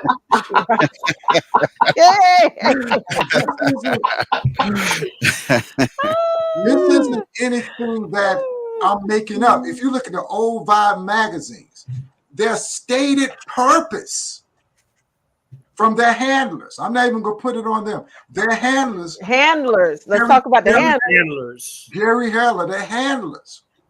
Their PR people. Right. Counter KRS-One and Public Enemy. That's right. That's documented in a Vibe magazine. Wow. So we have to be wise enough now, with all those forces against us, against our unity, to have unity as the most important principle. Minister Paul Scott, I'm going to speak a little bit about what you just mentioned right now, because I have here Stop the Violence, and they called it a movement.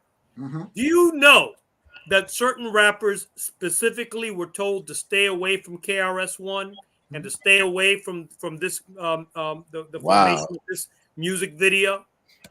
They were told specifically to stay away from the video and from the recording of the song itself. I'm sure that's the case, because you will see how, and we're talking about what broke up the unity. Any rapper, hip hop artist that has dared to speak out, Professor Griff, that's right, Sister Soldier, X-Clan, any of those who have strived and dedicated their lives to unify our people or to spread knowledge, especially to teach the babies, Brother Rakim, especially to teach the babies, they have broken it up. They have attacked them unmercifully. They've attacked them. And you would even have to ask the question, why, when you had the groups coming together in the conscious hip hop era, that era was only about four years long. Right. You look at Marcus Garvey's movement. That movement was only at its apex about 4 years. Yes, sir. The Black Panther Party, that movement really only lasted 4 years. Right. Wow. They know maybe 1972 at its highest, because the enemy has known how to make us fight each other. That's why when Public Enemy first started out, they said, we're going to be in this move. We're going to do this for 2 years, and we're out. So they have done so many devious things to break up our unity, but we have to be wise enough and love each other enough. That's the important thing. Love each other enough, because if we truly loved each other, if we truly had each other's back, if we truly wanted for our brothers what we wanted for ourselves, if we truly, as the Bible says, if we truly loved our neighbor as we loved ourselves, produce the unity that Brother Rakim quoted, that atomic bomb can't destroy. Praises be to Allah. Okay, so since he mentioned your name, Brother Rakim, same question. Come on. What do you think? Yeah, absolutely. Can you repeat the question for me? Because I was listening to Brother Paul and I was right. We was all there, Gerard. We was all there. I was just waiting for my popcorn to be passed. Yeah. So, what do you think Black people have made? Do you think Black people have made any progress towards unity? If so, explain. Great question. I think in some areas, yes, in some areas, no. I think it's a fluctuating type of thing. I think there are points that we begin to rally around, such as, one of our brothers or sisters being killed by the police, or things of that nature, or, you may see some togetherness as far as certain political concerns, but it usually takes something drastic in order for us to be on that level, when I feel like it is more important for us to be concentrated and focused on our unity organically, right? Because what happens once the media begins to take some of these atrocities that happen to us out of the 24-hour news cycle, many people begin to forget about what just happened and go on with their everyday lives.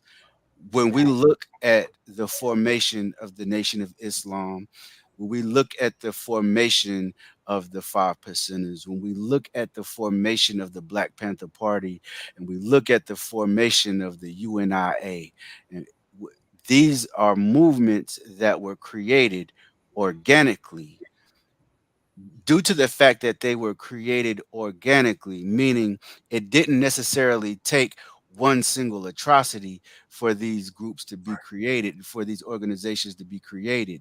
It was the idea that our people need freedom, justice, and equality Right. was the foundation of why these things, of why these organizations were created. So if we go into any type of organizing, not because think about it, to rally every time, only rally whenever somebody is killed unjustly is extremely reactionary on Right. our part. Emotional. Yes, it's extremely reactionary. We have to be proactive in this process, right? And whenever we become proactive in this process and begin to build within our organizations and even build relationships without our organizations build relationships with each other, and we show that we are united in the cause of freedom, justice, and equality, not just because one of our brothers and sisters was killed on a Tuesday, Right. because this has been going on since for the time we've been kidnapped and brought to this country. This is why we're organizing. This is why we are striving to live better, because we're tired of living like this. We're tired of living under the yoke of white supremacy and white hegemony. We're tired. And so we're going to create our organizations. We're going to organize. We're going to unify, because this is the way we'll win, not just being reactionary because something happened to us last week that the news finally wants to highlight. Because once they're done showing it, we'll be back to our everyday lives. But nah, this is a way of life. This is what we chose, right? It doesn't end. It doesn't even end with us, because our children are watching, right? And our That's children right. are going to take. Our children are going to build, or whoever we affected on our journey, right, will continue to build the same way we build, and even better. And so I just feel like organization and unity based on what we need and what we want will always trump temporary organization and unity reacting to something that happened to us. Praises be to Allah. Thank you so much, brother. Thank you. All right, brother Keon. Let's hit it at the park, brother. All right. Same question. Do you think Black people have made any progress towards unity? If so, explain. You know, I'm sitting over here with joy because literally about 5 to 6 points that I had in my mind, my two brothers already said it. Knock them out, right? I mean, all of those points are so valid. I will offer this as well. As Brother Minister Paul Scott was talking about the history of our various organizations that the government had a direct hand in destroying, taking down, and infiltrating. Well, one of the miracles that is taking place is that the Nation of Islam is the only organization to be destroyed and come back to reclaim its former glory. Right. But the key part in it, I was just looking and listening to some of the ministers' early messages in the rebuilding years. And one of the first things the minister did in rebuilding the nation was going to the various other Black leaders and getting their permission in Chicago to rebuild the nation. So in the rebuilding of this nation, it started first with unity. That's right. And now the Nation of Islam July will make 94 years of the nation. Wow. Been rebuilt since 1977. So at its core has always been unity. My brother talked about the Million Man March, Million Family March, Millions More Movement, and all the way recently to 10-10-15, the 20th anniversary. Right. On that platform, the ministers always had all of our people represented on stage. Right. That's The right. ministers never dominated the mic, even at the Million Man March. He was the last person to speak, and the sun was going down. Right. Even in that, he's always opened up the platform of the nation to all facets of our people. But at its core, that envy and jealousy is a disease of the heart that we have to uproot, like Minister Paul said, with the weapon of love. Come And on. the more we unearth that envy and jealousy, the more it will help us get out of these momentary moments, but have longevity and commitment to whatever we start. And last, we're taught by the Honorable Minister Louis Farrakhan that we cannot have the ultimate unity and peace that we seek and justice until the peace breaker is destroyed and removed. And until that peace breaker is dealt with, we will continue to face these problems every single year. But we at the time now that his time is up. And that's what makes the Honorable Minister Louis Farrakhan such a deadly man, because that word that's proceeding forth from his mouth, that's touching people. And the work of those that are on this panel and those that are all around the country and the world are working to destroy the mindset of the peace breaker. And as soon as we break him totally, we're going to have peace and unity forever and a day, because the minister told us what we did at the Million Man March for 16 hours was only a sign of what we could do every single day. My God, let us unite, let us unite. That's that. Look, listen, that's all. Listen, when you was saying it, Brother Keon, that's all. That's the word. I had the background. Let us unite. That's the song right there. That's the song, right? Praises be to Allah. So, with that being said, we have a segment at the end of our show. The segment is called the Tree of the Week. So the Tree of the Week today for our show is basically what we were just discussing, the importance of information. Okay. Information is raw material for the mind, which uses it to develop skills, knowledge, and ultimately perhaps wisdom. Access to information can help individuals understand others' perspectives and communication more effectively. Information also, if needed, can also add personal growth. By accessing information on topics that are interesting to you, individuals can develop new skills. You can learn new cultures, and it can also expand your horizons. Dealing with information is important on a daily basis as it relates to your life, because it enables us to be aware and updates the things that are around us on a day-to-day basis. Without information, we can become ignorant to all the things that are surrounding us in our community, dealing with people that don't know, right? And so if they don't know how to, attach that information and bring it down to the knowledge within, information can make us also understand how we can work together as a unit front.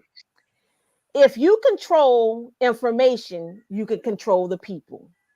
Knowledge is power only if the man knows what the facts are and if it's centered around divine truth. And that is our Tree of the Week. And Sister Kalila, you were singing the song, Let Us Unite, Let Us Unite. I got another song for you. You ready?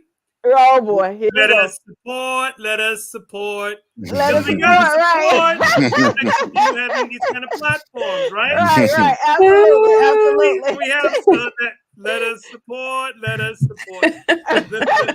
Sign up. You know what I'm talking about. Yes, sir. Yes, Can you put it up? Yes, sir. It's coming up. There it is, right there. You look. We talk about Tree of the Week. Sister Kalila, you can put 5 on it, but don't. Right. We're talking about trees, right? Yeah, right. Don't bring us back to the life we once lived. Dear family, if you're enjoying these kind of programs, these quality programs that we are providing for you free of charge. Right. But of course, the platforms that we use are not free. That's right. We are doing this out of the kindness and love out of our hearts, but we do require finances in order to continue to bring this to you.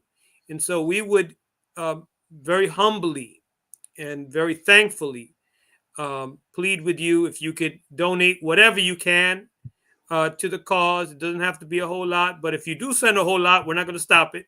We're going to just thank you, and may Allah God bless you for supporting whatever you can support with. We thank you. We thank you. We thank you from the bottom of our hearts. Then to 7th Region Coalition at that very Cash App right there. You know, Brother Tony, when you mention that, you love what you support. That's right. And if you love us, support us. I just love y'all. Well, okay, then support us. Take care of us. Yeah. Just so a little with that bit. being said, just a little bit. Don't have to be a whole lot. We are blessed. But you know, your support can also be just you listening and getting knowledge, because at the end of the day, our mission is to help save lives. So if we have saved your life, and if you have a small donation for us, please feel free to just offer us and let us know how much you support, because we can know based off of the comments, but we will be able to know based off of the monetary efforts. So with that being said, we're gonna do a roundup. we're gonna start with Brother Minister Paul. Just your last words for us, brother. I just want to say I'm honored. I have extremely enjoyed this panel. Such powerful brothers and sisters. It took my energy to a higher level. I'm leaving this panel Praise be to a better Allah. person than I was when I came on the panel. I needed this today. Praise be to Allah. On many levels. But I just want to thank you all. Brother Tony, I appreciate you, brother. We'll be talking soon. And sisters, I appreciate y'all. Brother Abdul, Brother Rakeem, thank you all. Thank you all. It's been an honor. And I just want to shout out the Black Messiahs. Please. Shout out the Black Hoodie Brigade. And I leave you with the Black Messiah motto: stop waiting for a savior and be one. Shalom. Praises be to Allah. Brother Rakeem. Wow, this has been fun. This has been an honor. This has been extremely informative. That's the thing about Black folks, man. We get together. It's a family reunion, whether we met or not, man. And so I'm definitely thankful to have met some of you guys for the first time. It's good to see my brother Tony and brother Paul Scott as well. I got new family now. So yeah, it's been an honor, and thank you for allowing me to come on. And wise to the dome. Please stay tuned. Yeah, okay? absolutely. Brothers podcast. You saw him here. To Watch the Dome TV. Absolutely. That's right. So like, TV, subscribe, share. Exactly. Watch the Dome. Exactly. So when he be like CBS and NBC, just say, "Hey, we know." Right. We was here. You heard it here first. All right. And Brother Abdul Kiam. I just want to say I humbly thank you all for allowing me this opportunity to be on a powerful panel. Our two brothers, I have gained so much from them and so much from you all. And I would just say, for some reason, I kept looking at that 7th coalition and that number 7, and knowing that the 7th surah of our Holy Quran is titled The Elevated Places. Right. And this conversation has been 1000% elevating. And I believe that it's taking all of the listeners to another elevated places, and prayerfully it will elevate our works. Thank y'all so much for this time. Thank you. Be to Allah. And we are at a close of our Unity series of the Ministry of Information. Stay tuned, because we have more ministries to come. Next week. So next Thursday, we have our dear brother. You know what? Just stay tuned. Brother Tony, don't tell him. Don't tell him. That's right. Y'all gonna see the flyer. But we have actually started this 9 show series And the title of this series, Why We Must Unite Through the Lenses of the 9 Ministries. We actually started on December the 28th, and we are continuing. And we thank Allah for our panelists. We thank you all for just your wisdom, your knowledge, and your understanding, and watering my soul. And I'm pretty sure that everyone that heard this watered their soul with the same knowledge, wisdom, and understanding. And also, listen, if you don't know about the end of February, if you don't know, what's happening at the end of February? Listen, I can't even get it up quick enough, Brother Tony. What is happening? Listen, I can't get it up. Put it up on the screen, Sister Khalil. I'm trying. I can't get it up. ¿Qué pasó? What's happening? Okay, You're making me speak in tongues here. What's up? I'm trying, Brother Tony. Hold on. Here you go. What is happening at the end of February? This is what's happening. Okay, it's about there we go. There we go. Savior's Day. Savior's Day. If you've Brother never Paul been to said Savior's Day, listen. you want to be at this Savior's Day this year. Tickets. Brother Paul said it. Brother Paul said it. We are saviors. That's right. right. That's right. Sister Be Kalila, one. says, What? Saviors will be sent, plural. That's right. And so, beloved family, if you have not gotten your ticket for that Sunday lecture as of yet, We're going if you have not fast. gotten your reservations for Savior's Day, you do not want to miss this Savior's Day coming. You cannot sit on my lap. You can't. No. No, the tickets You're gonna be on post anyway, so it don't matter. Right, I might have to donate. I might have to donate my ticket, which I will. But praises be to Allah. Please, I encourage you all, get your tickets now. If you cannot actually help, if you cannot go, sponsor somebody to go. That's right. Sponsor someone to go. Help them save their lives, because you don't know, you have no idea of how short life is. And I want to definitely, may Allah be pleased with my dear mother. My dear mother, she would have loved to come to this Savior's Day, but by Allah's grace and permission, he took her, home, and like I said, well, Mom, we're talking about Savior's Day, and we already got the tickets and everything, So she was like, her thing was, I want to definitely pay my Savior's Day off before I go. I said, well, praises be to Allah, is done. So even though she's not here, her Savior's Day has been paid off. Wow. So she is there in spirit and in truth. So please, I encourage you all to join us. We are all going to be going. I know that, hey, it's going to be a party. It's a righteous party. All right. So without further ado, we're going to end our show. Brother Tony, can you please take us out?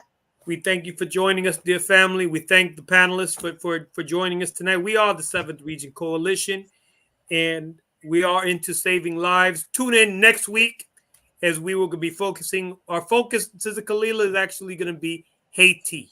Ooh. And we're going to have an international focus. I'm going to just say who's going to be on the program. Oh, Brother Tony. No, all right.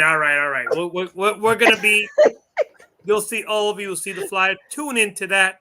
But dear family, may Allah God continue to bless you all. Tune in next week. Assalamu alaikum. Wa alaikum